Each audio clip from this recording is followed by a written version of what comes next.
kneel down to that, because I ain't been in no slavery. When men get back in, when men get in their position, when men get in their position as a man. This was done in slavery. They put chains on our necks and whipped our ass until we called them God. The young black girl so destroyed that she looked at the black man and called him the damn devil. That's what they did to us in slavery. So we can see them as God and look at each other as the devil. This is why we kill each other. So don't compensate. Men have to get in that position.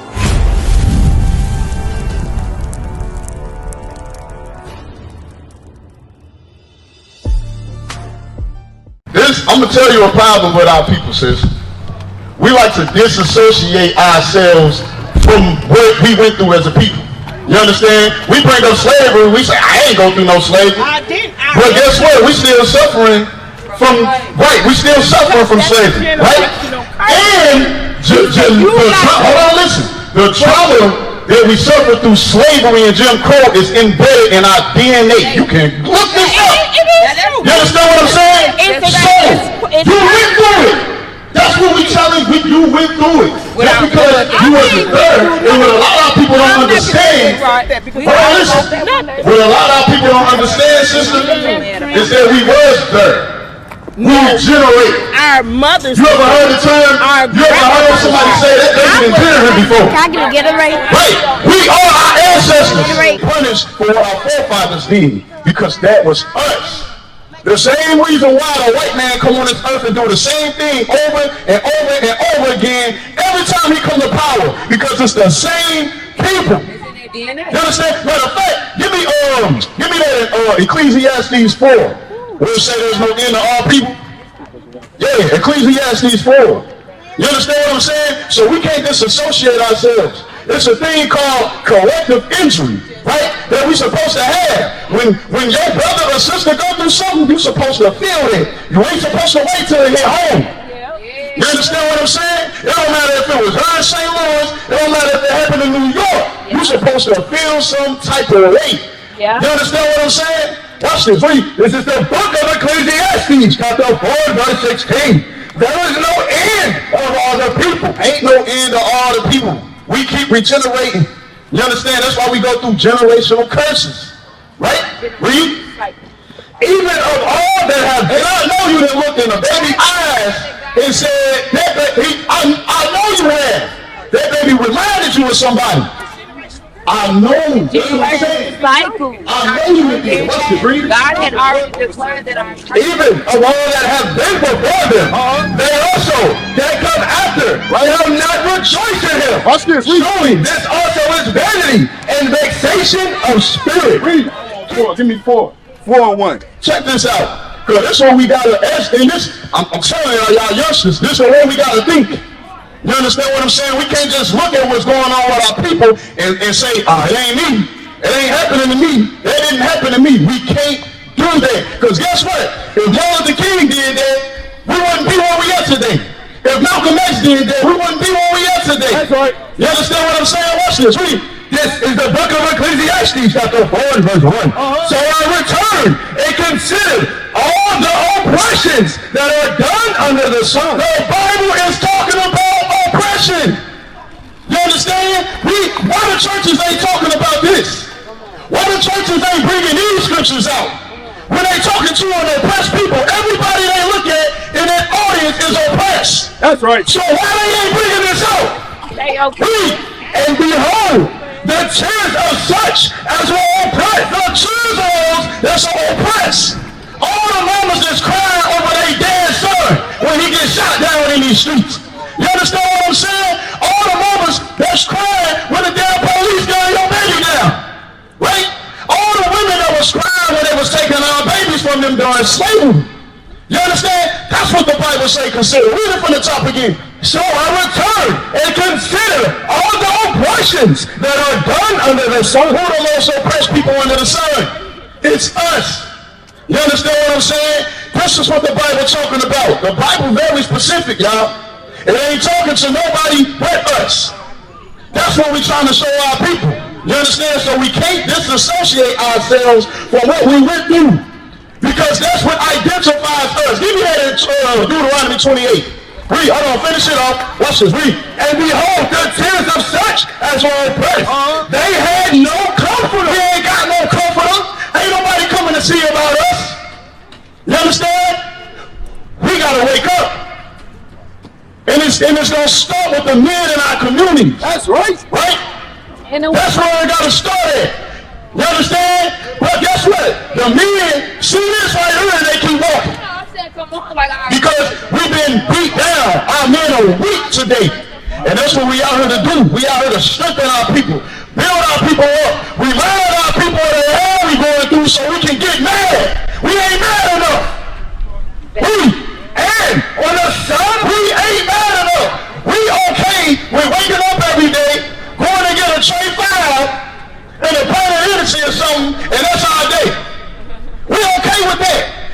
The Negro can't see past the end of that blood in his mouth. You understand? And this one we gotta get away from that. The conversation of the black men should be how to be restored. How we gonna restore our people? You understand? How we gonna get our people out of this hell? How we gonna get our people out of this decayed state that we in? That's what the Bible said. Watch the read. On the side of the oppressors, there was power. On the side of our oppressors is power. That's why they can come and gun you down and get no type of conviction or nothing. Right? Read. But they had no comforter. Give me Deuteronomy 28. So, in conclusion, we cannot disassociate ourselves from slavery because that's what identifies us, right? I'm going to show you in the Bible. Watch this. Read. Deuteronomy chapter 28 and verse 15. Deuteronomy 28 and 45. I'm ready. Watch this. Read. Verse 45. Moreover, all these curses shall come upon thee and shall pursue thee. All these curses of slavery is going to come upon our people and overtake us, right? Read. And overtake thee till thou be destroyed. Till we destroyed. So the young black girl so destroyed that she looked at the black man and called him the damn devil. That's what they did to us in slavery. So we can see them as God and look at each other as the devil. This is why we kill each other at the rates we do. This is why the murder rate so high in St. Louis, because when the black man or the black woman looks at the black man, they see the devil. But that's what he was saying. Right? This was done in slavery. They put chains on our necks and whipped our ass until we called them God. That our men get into it.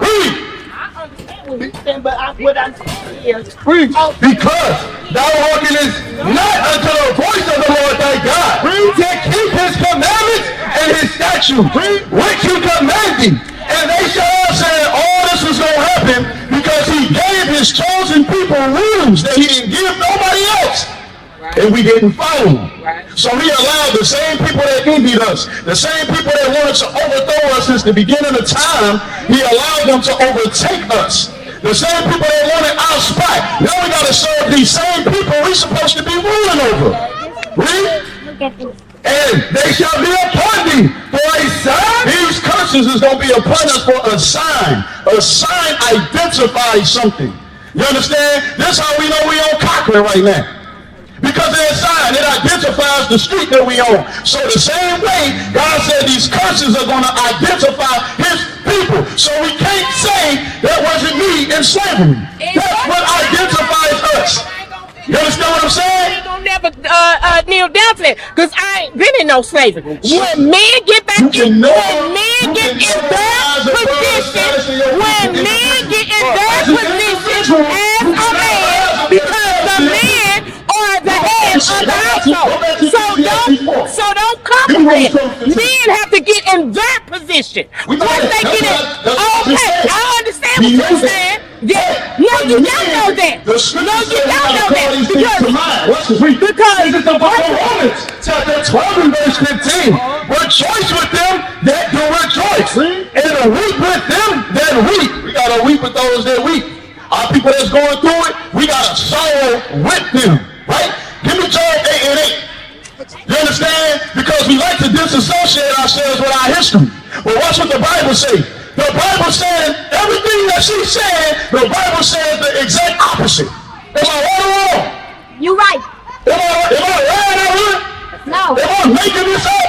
No. Watch this. This is the book of Job, chapter 8 and verse 8. For inquire, I pray thee, of the former age. God says to inquire of the former age. We got to remember slavery. You understand? We got to go back and find out about slavery. Why it happened? What was going on? What was they doing to us? You understand? How is it affecting us today? You understand? We got to inquire of the former age. Read. And prepare thyself to the search of their fathers. We got to prepare ourselves for the search of our fathers. Didn't our fathers go through slavery? Didn't our mothers go through slavery? So we got to deal with that. You understand? That's what the Bible says. We can say whatever we want, however we want to feel. But how we feel don't matter when it comes to this Bible. You understand what I'm saying? Because all our lives we've been doing what we feel. And look where it got us. You understand? We've been doing what we feel. We wake up every day doing what we want to do. And look where it got us. No, God said do what I say. Follow my schedule. You understand what I'm saying? Wait, read it again. Job chapter 8 and verse 8. For inquire, I pray thee, of the former age, and prepare thyself to the search of their father. In the First Maccabees 3 and 43. First Maccabees 3 and 43. Because these are things that we not being shown that's in the Bible. The Bible talking to us. The Bible talking about us. Right? You understand? So this was supposed to be taught in the churches. This is the stuff that you're supposed to walk in that church and come out knowing something you ain't know before. That's right. But that's not going on. All you getting is a feel-good message. That's it. You just feel good when you leave and you right back in the same hell with no solutions. Right? The Bible giving us real solutions that we can start implementing today. Things that we can put into action today if you really want to change. If you really want your community to change. Right? And y'all say that men got to do it, but it's men out here doing it right now. That's right. We out here all day, every day. We ain't just in the Cochran. We in Walnut Park. We in the Peabody's. We everywhere. Every day in St. Louis. Read. First Maccabees chapter 3 and verse 43. They said one to another, let us restore the decayed state of our people. This is supposed to be the conversation of a black man and a black woman. You understand? The men's supposed to be talking about how to restore our people, and the women's supposed to be talking about how to help the men do it. That's right. That's supposed to be the conversation, not sports. And we ain't supposed to be talking about what's going on with Blueface and Krishan. You understand what I'm saying? When you go on social media, this is all our people talking about, right? We ain't supposed to be talking about that mess. We're supposed to be talking about how to restore the decayed state of our people. Because every time you walk outside, your life in danger in your own damn neighborhood. Read it from the top. They said one to another, let us restore the decayed state of our people. What you say, sister, for who? From the black men with guns. Who raised these black men with guns? God. Who raised them? God. Who raised these black men with guns? The same black man that you scared of, you raised them. Straight up. Go back. No, we're going to get that in a second. Go back to First Maccabees. Then we're going to get Isaiah. See, we know how to take accountability as men, but you women got to take accountability for yourself too. Right. You raised these black men to be emotional, to be effeminate. You understand what I'm saying? Yeah. That's why he's so quick to pull a damn trigger instead of dealing with his problems like a man. Sister, I'm gonna tell you something. And listen, I understand what you're saying 100%. Don't get me wrong. We out here because we love y'all. But I want you to know something, right? You gotta take accountability. And I'm gonna tell you, we all gotta take accountability. But it don't matter what that man do. When you lay up with a man and y'all have a baby, no matter what that man does, who left with the responsibility? So you left with the responsibility. So that means you gotta take more precaution, you understand, and make the most adjustments so you don't end up in those situations. But how do I do that? I'm a woman. Listen to what I'm saying. Because That's the point, sister. So if you know you don't know how to raise a man, you can't raise kids by yourself. You need to second guess before you lay down with somebody. That's what I'm saying. I thought you were gonna give me a different. No. It's about the decisions we make before that comes. You don't know what the person gonna do. Right. That's why we supposed to get married before we carry. Even married. Sister. On that. But who you supposed to marry though? Are you supposed to marry Cookie and Ray Ray? The Negro that's out here selling dope? The Negro that's out here gunning his own brother. Sister, this is the point. This is the point that I'm making. Y'all still have a responsibility. Y'all still got a responsibility. It ain't, we know the men got to take the responsibility to lead our people. But everybody ain't going to do right. That's what I'm saying. Everybody ain't going to do right. Every man ain't finna stand up and do right. So you got to, as a woman, you got to take the precaution to make the right decision on who you have a child with. You understand what I'm saying? Because you can say whatever you want. Oh, you don't know what somebody gonna do. But I guarantee you ignored them red flags. I guarantee you ignored them red flags. You understand? That's what I'm saying. We gotta be honest. We gotta be real. You understand? So you know, 9 times out of 10, he probably was gonna, you know what I'm saying? Which you know what I'm saying? But what women try to do is figure out how they can control this man. Right? How they can change this man. Y'all be trying to see how y'all can change this man, and y'all think y'all gonna change him. I'm not gonna say control. Maybe change. But you know what I'm saying. That's the point. And you're not gonna change him. I know. You gotta let right? do that. That's not my response. So God has to change.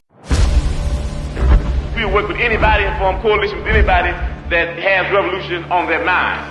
We might not be back. I might be in jail. I might be anywhere. But when I leave, you can remember I said with the last words on my lips that I am a revolutionary. But 100 years later, the Negro still is not free. We want freedom by any means necessary.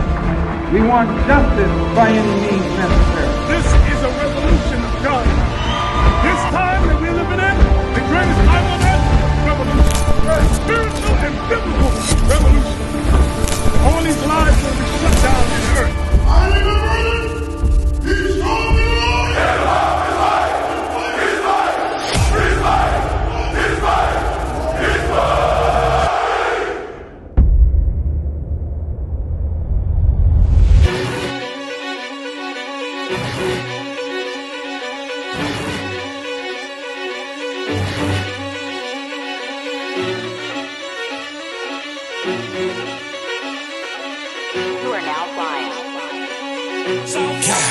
You can tell by my gait that I'm all in. You can tell by my faith that I'm all in.